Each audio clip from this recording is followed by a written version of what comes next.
மனிதன்கிட்ட நேர்மையாக இருக்கணும்.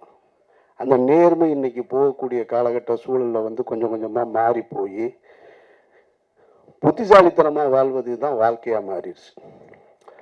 ஒரு போலீஸ் குவார்ட்டர்ஸ்குள்ளே போய் ஒரு நேர்மையான போலீஸ்காரன் ஒத்தையால் வாழ்கிறது ரொம்ப கடினமானது. ஏன்னா முன்னாடி சாவடிச்சிருவான்.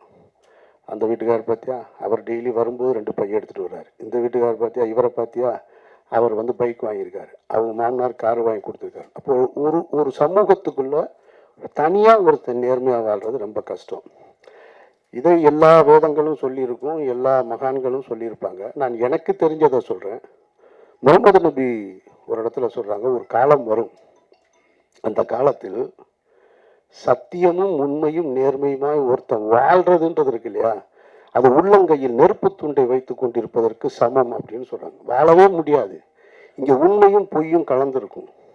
உங்களுடைய வருமானம் சரியானதா சரி இல்லாததான்னு உங்களால கண்டுபிடிக்கவே முடியாது. எது தடுக்கப்பட்டது எது சேர்ந்ததுன்னு உங்களால கண்டுபிடிக்க முடியாது அப்படின்னு சொல்லிடுவோம். அது போன்ற ஒரு சூழலை நம்ம வாழ்ந்துக்கிட்டு இருக்கோம். அந்த மாதிரியான ஒரு சூழல் தான் இந்த படத்தோட கதை. அதில் கனி என்னவா வாழ்ந்திருக்கான், அந்த கதாபாத்திரம் மாணிக்கம்ன்ற கதாபாத்திரம் என்னவா வாழ்ந்திருக்கு.